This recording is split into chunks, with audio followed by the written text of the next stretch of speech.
بسم اللہ الرحمن الرحیم۔ السلام علیکم۔ ایک روز حضرت عمر نماز صبح کے لیے مسجد میں داخل ہوئے تو ان کی نظر ایک لاش پر پڑی جو زنانہ لباس میں ملبوس تھی۔ حضرت نے سمجھا کہ یہ انصار کی کسی عورت کی لاش ہے۔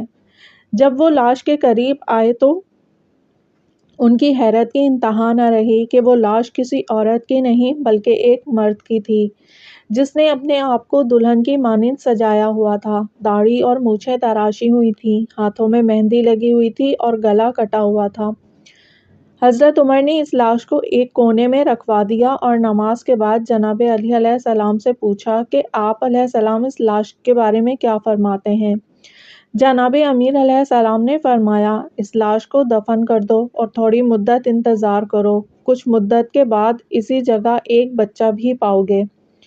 حضرت عمر نے سوال کیا، ابوالحسن یہ آپ کیا فرما رہے ہیں؟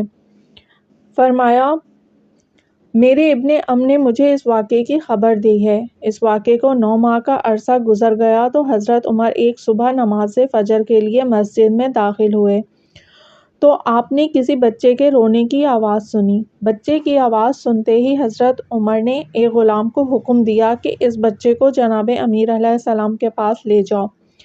جناب امام المتقین علیہ السلام نے بچے کو دیکھا اور فرمایا، اس کے لیے ایک داعیہ مقرر کرو جو اس کو دودھ پلائے۔ جب بچہ 9 ماہ کا ہو گیا تو جناب امیر علیہ السلام نے عید الفطر کے روز نماز کے وقت حکم دیا کہ اس بچے کو لایا جائے اور دودھ پلانے والی عورت اس کو اپنے پاس رکھے۔ جب کوئی عورت اس بچے کے پاس آ کر اس کو بوسہ دے اور یہ الفاظ ادا کرے کہ اے مظلوم ماں کے فرزند، اے ظالم باپ کے فرزند، تو فوراً اس عورت کو پکڑ کر میرے پاس لے آنا۔ چنانچہ نماز عید الفطر کے بعد داعیہ جب اس بچے کو لے کر چلی تو ایک مرتبہ پیچھے سے آواز آئی، اے داعیہ، میں تجھے محمد مصطفیٰ صلی اللہ علیہ وآلہ وسلم کی رسالت کی قسم دیتی ہوں کہ ٹھہر جا۔ چنانچہ داعیہ ٹھہر گئی۔ اتنے میں ایک حسین و جمیل عورت دوڑتی ہوئی قریب آئی اور آتے ہی بچے کو گود میں لے کر بوسے لینے لگی اور روتے ہوئے کہنے لگی، اے مظلوم ماں کے فرزند، اے ظالم باپ کے فرزند۔ بچے کو خوب پیار کرنے کے بعد اس عورت نے بچہ داعیہ کے حوالے کیا اور واپس جانے کو پلٹی تو داعیہ نے فوراً اس کا ہاتھ تھام لیا۔ عورت نے اپنا ہاتھ چھڑانا چاہا مگر داعیہ نے اس کا ہاتھ نہ چھوڑا اور کہا، میں تجھے جناب امیر علیہ السلام کے پاس لے کر جاؤں گی۔ عورت نے جب یہ سنا تو گھبرا گئی اور داعیہ کی منت سماجت کرنے لگی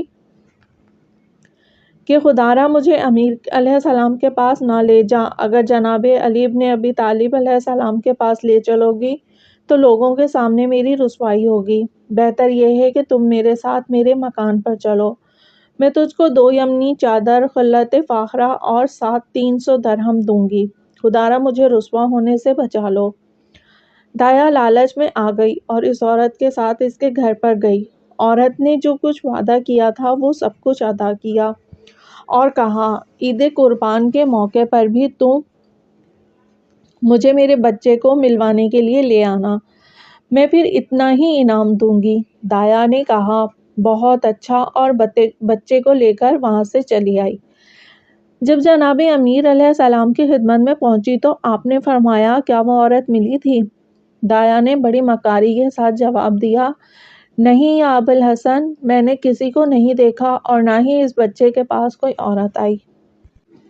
یہ سن کر جناب مولا کائنات نے ارشاد فرمایا، اے اس صاحب لولاک کی قسم، تو جھوٹ بول رہی ہے، وہ عورت تیرے پاس بھی آئی، اس نے بچے کو تجھ سے لیا اور روتے ہوئے پیار بھی کیا، پھر جب تو نے اسے میرے پاس لانے کی دھمکی دی تو اس نے تجھے رشوت کی لالچ دی، تو اس کے ساتھ اس کے گھر پر گئی اور اس نے تجھے وعدے کے مطابق مال عطا کیا اور آئندہ بھی تجھے مال دینے کا وعدہ کیا ہے۔ یہ سن کر عورت ڈر گئی، کہنے لگی، یا علی، کیا آپ غیب کی باتیں بھی جانتے ہیں؟ فرمایا، عالم الغیب تو صرف خدا کی ذات ہے۔ داعیہ بولی، اے مولا کائنات، اب میں سچ سچ بتلائے دیتی ہوں، اور تمام واقعہ بیان کیا اور کہا، یا مولا، میں اس کا مکان بھی جانتی ہوں، اگر آپ اجازت فرمائیں تو میں اس کو ابھی حاضر کر دوں۔ جناب امیر علیہ السلام نے فرمایا، یہ عمل پہلے کام سے بھی بدتر ہے۔ اس نے تجھے عید قربان پر بچے کو ملوانے کا کہا ہے، لہٰذا اب عید قربان تک اس کا انتظار کر۔ عورت نے کہا، جناب امیر، جو آپ کا حکم۔ جب عید قربان آئی، لوگ نماز عید کے لیے مسجد میں آنے لگے۔ آپ علیہ السلام نے اس داعیہ کو حکم دیا کہ وہ بچے کو لے کر مسجد میں حاضر ہو۔ بچے کی ماں بھی وعدے کے مطابق اپنے بیٹے کو ملنے کے لیے آ گئی اور بچے کو گود میں لے کر پیار کرنے لگی۔ پھر داعیہ سے کہا، آؤ میرے ساتھ تاکہ میں اپنے وعدے کو پورا کر سکوں اور تمہارا دامن پھر انعام سے بھر دوں۔ داعیہ بولی، نہیں، اب یہ ہرگز نہیں ہو سکتا، کیونکہ جناب امیر علیہ السلام کو سب کچھ معلوم ہو گیا ہے۔ اب تو تمہیں ان کی خدمت میں پیش ہونا ہی ہوگا۔ یہ کہہ کر داعیہ نے اس عورت کی چادر پکڑ لی اور کہا، اب تم نہیں جا سکتی ہو۔ جب وہ جناب امیر علیہ السلام کی خدمت میں پہنچی تو آپ نے اس سے مخاطب ہوتے ہوئے فرمایا، کیا تو خود اپنی داستان بیان کرے گی یا میں بیان کروں؟ اس عورت نے کہا، یا ابوالحسن، میں اپنی داستان خود عرض کروں گی۔ یہ کہہ کر اس نے اپنی داستان بیان کرنا شروع کی۔ میں ایک انصار کی لڑکی ہوں۔ میرے باپ کا نام عامر بن سعید خزرعی تھا، جو نبی آخر زماں محمد مصطفیٰ صلی اللہ علیہ وآلہ وسلم کی ہم رکابی میں شہید ہوئے، اور میری ماں بھی حضرت ابوبکر کے دور خلافت میں اللہ کو پیاری ہو گئی۔ اس طرح میں تنہا رہ گئی۔ ایک روز کا واقعہ ہے کہ میں اپنی ہمجولیوں سہیلیوں کے ساتھ کھیل کود میں مصروف تھی کہ ایک بڑھیا وہاں آئی اور اس نے مجھ سے سوال کیا کہ تمہارا کیا نام ہے؟ میں نے کہا، جملیہ۔ اس نے پوچھا، تمہارے باپ کا کیا نام ہے؟ اس نے بتایا، عامر انصاری۔ بڑھیا بولی، کیا تمہارا باپ زندہ ہے؟ میں نے کہا، نہیں، میں ایک یتیم لڑکی ہوں۔ اس نے کہا، شادی شدہ ہو؟ میں نے کہا، نہیں۔ بڑھیا نے میرے سر پر ہاتھ پھیر کر بہت ہی دعائیں دیں اور میری یتیمی اور بے کسی پر رونے لگی۔ پھر بولی، کیا تم یہ ضرورت محسوس کرتی ہو کہ کوئی تمہاری خدمت کے لیے ہو؟ میں نے کہا، ہاں، مجھے ضرورت تو ہے۔ وہ بولی، میں تمہاری خدمت کے لیے حاضر ہوں، مجھے اپنی خدمت گار سمجھو، بلکہ آج سے تم مجھے اپنی مہربان ماں سمجھنا۔ میں نے کہا، بہت اچھا، اس سے بڑھ کر اور کیا ہو سکتا ہے کہ مجھ یتیم کو ایک مہربان ماں کا سایہ مل جائے۔ آج سے یہ گھر آپ کا ہے۔ چنانچہ وہ بڑھیا میرے گھر میں آ گئی۔ اس نے مجھ سے وضو کے لیے پانی مانگا، میں نے پانی لا کر دیا، اس نے وضو کیا۔ اتنے میں نے اس کے لیے تازہ دودھ، روٹی اور خرما لے آئی۔ اس کی نگاہ جو ہی کھانے پر پڑی وہ زاروں قطار رونے لگی۔ میں نے رونے کا سبب پوچھا تو بولی، بیٹا، یہ چیزیں میری غذا میں داخل نہیں ہیں، میری غذا تو جو کی روٹی اور تھوڑا سا نمک ہے۔ یہ کہہ کر وہ پھر سے رونے لگی۔ پھر اس نے کہا، وہ عشاء کی نماز کے بعد کھانا کھایا کرتی ہے۔ یہ کہتے ہوئے وہ نماز میں مشغول ہو گئی۔ جب فارغ ہوئی تو میں نے اس کی خواہش کے مطابق جو کی روٹی اور نمک اس کے سامنے رکھ دیا۔ اس نے کہا، تھوڑی سی راکھ بھی لا دو۔ مجھے اس سوال پر بہت تعجب ہوا، چونکہ اس کی زاہد و سادگی ہیبت میرے دل پر بیٹھی ہوئی تھی، اس لیے کچھ سوال کیے بغیر ہی میں نے راکھ اس کے سامنے پیش کر دی۔ اس میں سے اس نے تھوڑی سی راکھ اٹھا کر نمک میں ملائی اور صرف 3 لقمے کھا کر پانی پیا اور خدا کا شکر ادا کیا۔ پھر وہ دوبارہ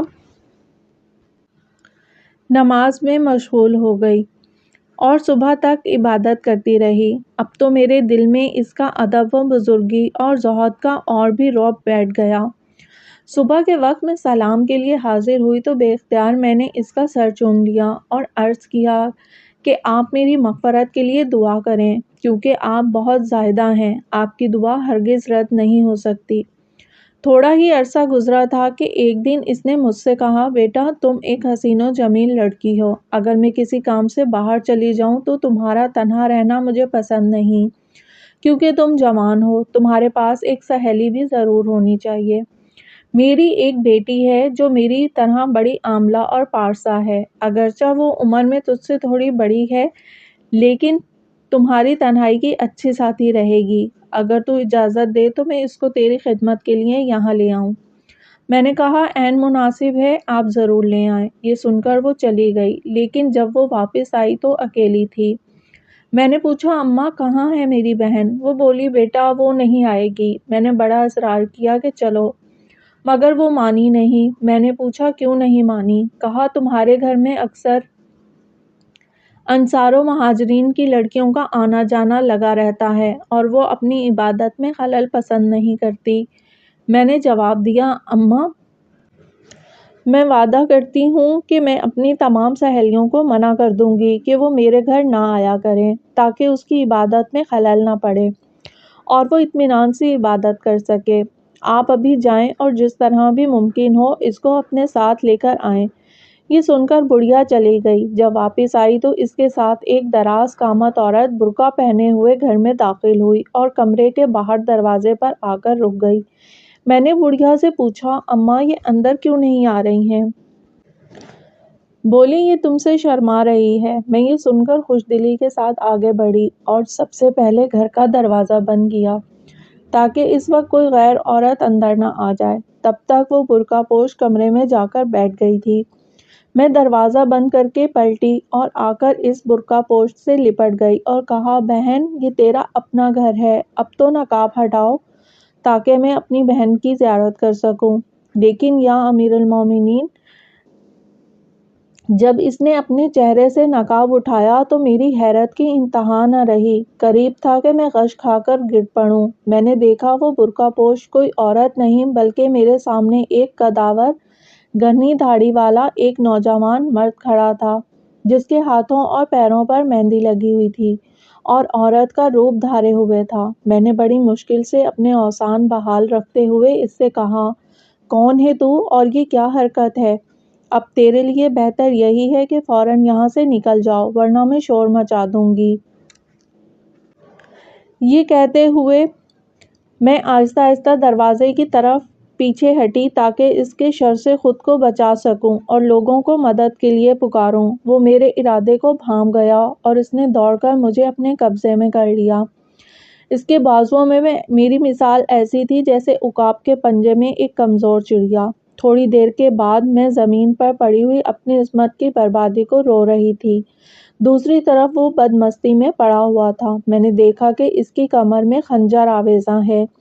خنجر پر نگاہ پڑتے ہی میرے دل میں آتش انتقام بھڑک اٹھی۔ میں نے بغیر کسی سوچ بچار کے اس کا خنجر اس کی کمر سے نکال کر اس کے گلے پر پھیر دیا اور اس کو قتل کرنے کے بعد خدا کی بارگاہ میں عرض کی اے میرے پالنے والے، تو جانتا ہے کہ اس شخص نے مجھ پر ظلم کیا ہے اور کس طرح مجھے لاچار اور بے بس پا کر میری عصمت دری کی ہے۔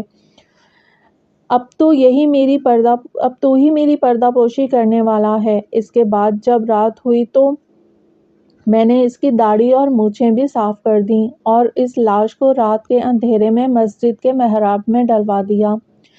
چند دن ہی گزرے تھے کہ مجھے پتہ چلا کہ میں اس ظالم سے حاملہ بھی ہوں۔ جب 9 ماہ بعد مجھے بچہ پیدا ہوا تو میں نے چاہا کہ اس بچے کو ختم کر دوں، مگر میرے ضمیر نے مجھے ملامت کی کہ یہ دوسری غلطی ہوگی، لہٰذا اس کو بھی میں نے محراب میں ڈال دیا۔ یا امیر المومنین، بس یہ کل حقیقت ہے اس تمام واقعے کی۔ یہ سن کر حضرت عمر نے کہا یا ابوالحسن، اب اس کا کیا فیصلہ ہے؟ جناب امیر علیہ السلام نے فرمایا مقتول کی کوئی دیت نہیں ہے کیونکہ اس نے جرم کیا ہے اور عورت پر حد نہیں کیونکہ اس پر جبر ہوا ہے۔ اس کے بعد مولائے کائنات نے فرمایا اے لڑکی، اگر تو اس عورت کو لے آئے تو اس کو ضرور سزا دی جائے گی۔ عورت نے کہا یا ابوالحسن، مجھے 3 روز کی مہلت دیجیے، کوشش کروں گی کہ شاید وہ بڑھیا کہیں مل جائے۔ یہ سن کر حضرت علی علیہ السلام نے دایا سے فرمایا یہ بچہ اب اس کے حوالے کر دو۔ چنانچہ وہ عورت اپنے بچے کو اپنے ساتھ لے گئی اور دوسرے روز بڑھیا کو ڈھونڈنے نکل پڑی۔ اتفاقاً ایک محلے میں اچانک اس کا بڑھیا سے آمنا سامنا ہو گیا۔ عورت نے اس کو فوراً قابو کر لیا۔ اس بڑھیا نے ہر چند کوشش کی کہ بھاگ جاؤں مگر عورت نے اسے بھاگنے نہ دیا۔ وہاں لوگوں کا ایک ہجوم اکٹھا ہو گیا۔ اب بڑھیا کے لیے بھاگنے کا کوئی راستہ نہ تھا۔ جب اسے جناب مولائے کائنات علیہ السلام کے سامنے پیش کیا گیا تو آپ علیہ السلام نے ارشاد فرمایا اے دشمن خدا، کیا تو نہیں جانتی کہ میں علی ابن ابی طالب ہوں اور میرے پاس گنجینہ علم ہے؟ میرے پاس گنجینہ علم رسول صلی اللہ علیہ وآلہ وسلم ہے۔ تیری باتیں مجھ سے پوشیدہ نہیں ہیں، لہٰذا جو گزرا ہے سچ سچ بتلا دے۔ بڑھیا نے جواب دیا، مولا میں تو اس کو جانتی تک نہیں ہوں کہ یہ کون ہے۔ امام المتقین نے فرمایا، قسم اٹھاؤ گی؟ بڑھیا نے کہا، ضرور۔ آپ نے فرمایا، قبر رسول پر ہاتھ رکھ کر قسم اٹھا کہ تو اس عورت کو نہیں جانتی۔ بڑھیا جھٹ سے آگے بڑھی اور سرکار دو عالم کی قبر مبارک پر ہاتھ رکھ دیا اور قسم اٹھائی۔ جوں ہی اس نے جھوٹی قسم اٹھائی، اس کا چہرہ تاریک رات کی طرح سیاہ ہو گیا۔ جناب امیر علیہ السلام نے حکم دیا کہ آئینہ لایا جائے۔ جب آئینے میں اس نے اپنا منہ دیکھا تو بڑھیا چیخنے چلانے لگی اور توبہ کرنے لگی۔ جناب علی مرتضیٰ علیہ السلام نے پھر دعا مانگی کہ خدایا، یہ بڑھیا اگر اپنی توبہ میں سچی ہو تو اس کے چہرے کو سفید کر دے، مگر چہرے کی سیاہی دور نہ ہوئی۔ آپ علیہ السلام نے فرمایا، تو نے کیسی توبہ کی کہ اللہ غفور الرحیم نے تجھے معاف نہیں کیا؟ اب تو اپنے بد اعمالوں کی سزا پا کر ہی رہے گی۔ یہ سن کر حضرت عمر نے حکم دیا کہ اس کو مدینے سے باہر لے جا کر رجم کر دیا جائے۔